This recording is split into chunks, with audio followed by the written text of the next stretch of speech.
Ya, pemirsa, sejauh ini KPK masih terus memeriksa Sekretaris Menpora, Wafid Muharam, dan juga salah satu Direktur PT Duta Graha Indah, Muhammad L. Idris, terkait dugaan suap proyek Wisma Atlet SEA Games ke-26 di Palembang, Sumatera Selatan. Tersangka Wafid dan L. Idris diperiksa sebagai saksi atas tersangka lain, yaitu Mindo Rosalina Manulang. Selain ketiga tersangka yang sudah ditahan, KPK juga menjadwalkan pemanggilan Direktur PT Duta Graha Indah lainnya, yaitu Laurentius Teguh Hasanto dan seorang pegawai bernama Claudia.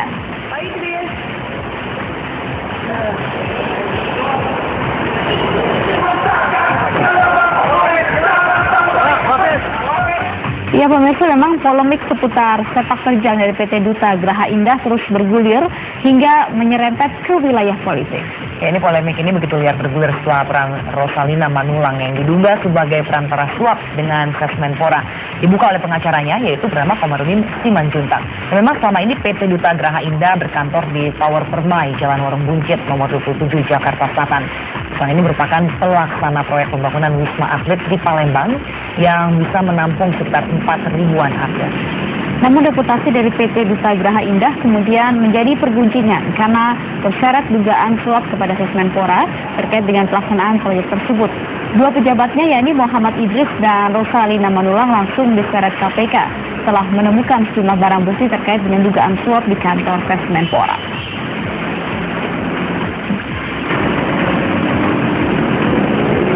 Di antaranya cek senilai 3,2 miliar rupiah, ada juga uang tunai dalam denominasi rupiah, dolar Amerika, dolar Australia, dan juga euro bernilai ratusan juta rupiah. Selain dipercaya sebagai pelaksana pembangunan fasilitas SEA Games di Palembang, PT Duta Graha Indah juga diloloskan DPR sebagai salah satu perusahaan peserta tender pembangunan gedung baru DPR.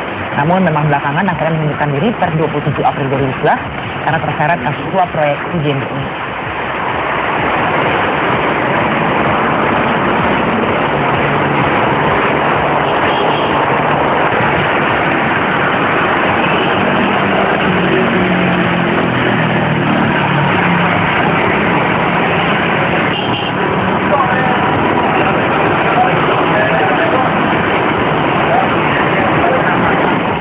Dan memang pemirsa sudah jadi rahasia umum ya kalau pengusaha seringkali mengandalkan kekuasaan dan juga kekuatan lobby politik mereka untuk memenangkan sebuah proyek dalam tender pemerintahan. Ya, dan yang terakhir kasus suap di Kementerian Pemuda dan Olahraga yang diduga menyeret salah satu politisi dari sebuah partai yang berkuasa.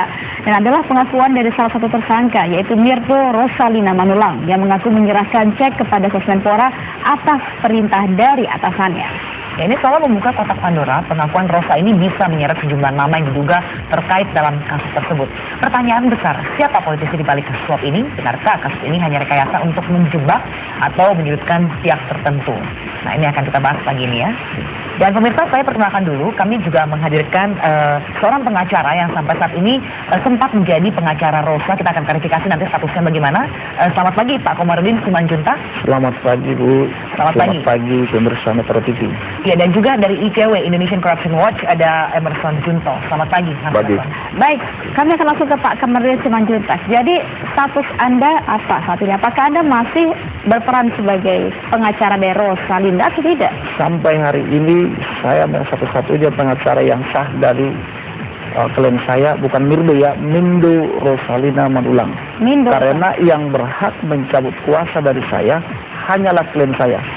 Keluarga, orang kantor, siapapun tidak berhak mencabut karena hubungan saya dengan klien adalah personal antara pemberi kuasa dan penerima kuasa. Orang lain tidak boleh mencabut. Tapi Pak, pada tanggal 27 April lalu, hari Rabu lalu, diserahkan satu surat pencabutan kuasa hukum kepada Anda, ditandatangani sendiri oleh klien Anda, Mirdo Rosalina Manulang. Apa artinya itu? Saya tidak pernah menerima pencabutan dari klien. Tetapi begitu keluar dari rutan Pondok Bambu, setelah habis pemeriksaan di KPK, saya dihadang oleh segerombolan orang yang tidak saya kenal, mengaku dari kantor bertampang Arab India dan sebagian lagi bertampang orang Batak, mengaku sebagai keluarga, mengatakan dan memaki-maki saya agar tidak ikut campur dalam masalah ini karena membahayakan posisi mereka. Lalu saya sarankan meminta tolong kepada kepolisian dan juga menjaga keselamatan daripada klien saya. Tetapi mengatakan kepada saya kurang ajar segala macam dengan kata-kata caci maki, tidak boleh ikut campur dalam masalah ini karena memperkeruh suasana. Nah, apa yang membuat Anda yakin bahwa mereka bukan perwakilan, mereka tidak mewakili klien Anda, Rosalina? Yang membuat saya yakin karena orang yang menyerahkan pencabutan kuasa itu kepada saya adalah seorang yang mengaku-ngaku pengacara juga. Dan ketika ditahan di Polda Metro Jaya, dia juga berusaha mencuci otak klien saya di hadapan saya. Dan dia bilang, cabut kuasa dari bapak ini, cabut kuasa dari bapak ini, kira-kira begitu. Jangan menyebut nama si MN, kira-kira begitu kan? Tapi itu bukan keluarga menurut Anda? Saya tidak yakin sedekat mana kekeluargaan mereka karena marganya pun berbeda. Nah, orang yang mengaku pengacara ini juga mengatakan, kamu selama ini hidup dari mana? Jangan sampai menyebut orang-orang tertentu. Lalu saya bilang, kamu ini pengacara di mana? Kok begitu cara kerjanya? Di hadapan pengacara saya kamu berani ngerti. Sampai-sampai klien saya usir kamu dari sini, katanya begitu. Berarti di depan saya saja klien saya mau mengusir dia. Nah, bagaimana mungkin saya percaya kepada dia, di sisi lain dia menyerahkan surat pencabutan kepada saya. Sementara sebelumnya saya dengan klien saya begitu baik hubungannya, itu disuting oleh kamera KPK selama pemeriksaan, dan dia minta tolong sama saya, selamatkan saya bang, kawal saya sampai ke pengadilan. Sampai Komarudin, ini Bang Komarudin kemarin juga Metro TV, sehabis Anda tayang di program kami Metro Hari Ini, kami mendapatkan telepon yang mengaku dari keluarga dan meminta mengklarifikasi status Anda ini sudah bukan pengacara dari Rosa. Bagaimana Anda menjawab hal ini? Saya sudah katakan tadi, hubungan pengacara adalah personal kepada kliennya. Tidak boleh ada orang lain mencampuri, tidak boleh orang lain mencabut. Ini adalah hubungan pemberi kuasa dan penerima kuasa. Saya sendiri selama di rutan Pondok Bambu tidak bertemu dengan klien saya. Bagaimana dalam waktu singkat hanya perjalanan dari KPK sampai dengan Pondok Bambu, tiba-tiba ada orang mengatasnamakan keluarga, mencabut, mengatasnamakan kantor, mencabut. Saya tidak percaya itu. Tapi hari ini kan ada waktu untuk berita acara tambahan. Tetap saya klarifikasi di kantor KPK nanti apakah saya maju saya pengacaranya. Karena hari Selasa juga katanya telah dicabut dari saya. Saya pergi juga hari Rabu ke KPK. Orang itu juga datang KPK yang mengaku pengacaranya itu. Kami sama-sama duduk di bawah seperti ini. Seperti saya dengan rekan saya duduk di sini. Tiba-tiba datang telepon dari lantai 8 yang dipakai pengacaranya saya. Berarti kan pencabutan itu juga tidak benar. Sudah berapa kali saya dikatakan sudah dicabut, tapi Mindo selalu memilih saya. Berarti saya tidak dicabut dong. Karena saya masih mendampingi hari Rabu. Baik Pak, ketika setelah Bapak menerima surat pencabutan, ya ditandatangani oleh Mindo itu ya? Saya tidak katakan ditandatangani Mindo loh. Iya. Oh, tidak katakannya surat pencabutan kuasa hukum itu ya dalam bentuk ketik seperti itu. Baik. Tanggal 27 April hari Rabu kemarin sampai dengan hari ini apakah ada komunikasi dengan Mindo atau pihak keluarganya yang Anda tahu kenal? Saya sudah katakan tadi, saya tidak bisa bertemu dengan Mindo selama di rutan itu.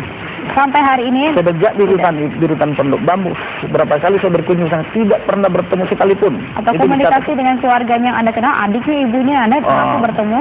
Yang menghujat banyak, yang mengatakan maaf kata, bencong, banci segala macam, pengecut banyak. Ya, tapi itu juga mengaku loh. Tapi ini saya tunjukkan ya, ini pencabutan yang dikasih oleh orang ini yang mengasih. Coba diperhatikan orang ini. Tertulis siapa tantangannya? Di sini tertulis memang namanya Mindo Rosa. Pertanyaannya, kapan ini diketik sementara dia dikawal oleh KPK? Ya baik, saya ke Bang Emerson. Bang Emerson, Anda melihat dari pernyataan Pak Kamarudin ini ya, kira-kira ada indikasi tidak ada yang berusaha untuk menjauhkan sang pengacara, kuasa hukum untuk membantu Mindo untuk menguak kasus ini lebih jernih lagi? Ya, yang menarik memang ada banyak kejanggalan ketika misalnya Rosa atau mungkin tim hukumnya mengungkap adanya keterlibatan politisi di tingkat elit gitu ya.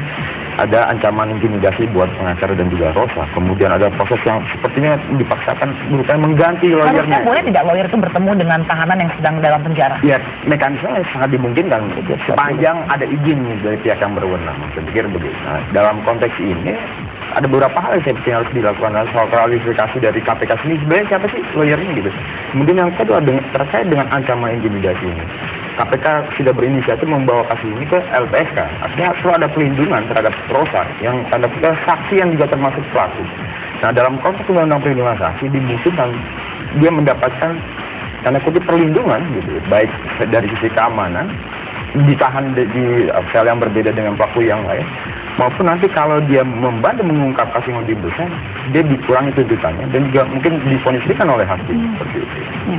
Pak Kamarudin, Rosalinda sendiri dalam kasus ini sebenarnya apa sih? Benarkah dia adalah seorang broker seperti yang dikatakan? Rosalina ini atau Mindo Rosalina Mandulangi, tolong diganti bukan Mirdo ya, Mindo Rosalina Mandulangi adalah karyawan marketing yang disuruh oleh pimpinannya. Dan pimpinannya itu segera setelah dia ditangkap mengirimkan pengacara untuk membungkam loh. supaya tidak mengatakan nama pimpinannya. Tetapi ketika saya berkunjung ke Polda, mengunjungi klien saya namanya Daniel Sinambela, yang juga suami dari Tobing, korban dari Najarudin juga.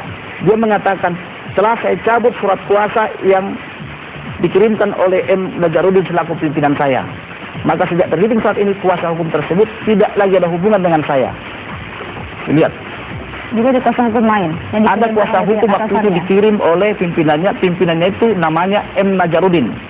Entah siapapun itu M. Najarudin itu.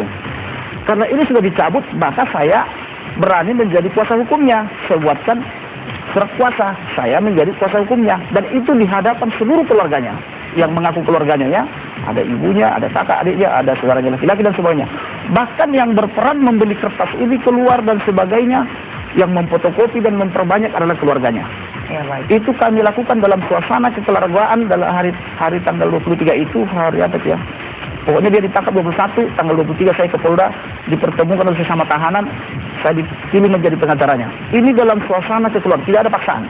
Ya. Dan dia menjelaskan kepada saya bahwa dia sudah mau bunuh diri, stres dan sebagainya. Karena kenapa?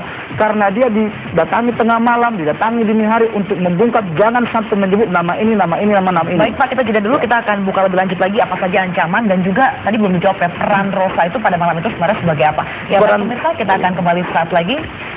Kita juga akan buka untuk line telepon 02158322. Anda bisa bergabung dalam obrolan pagi kita ini.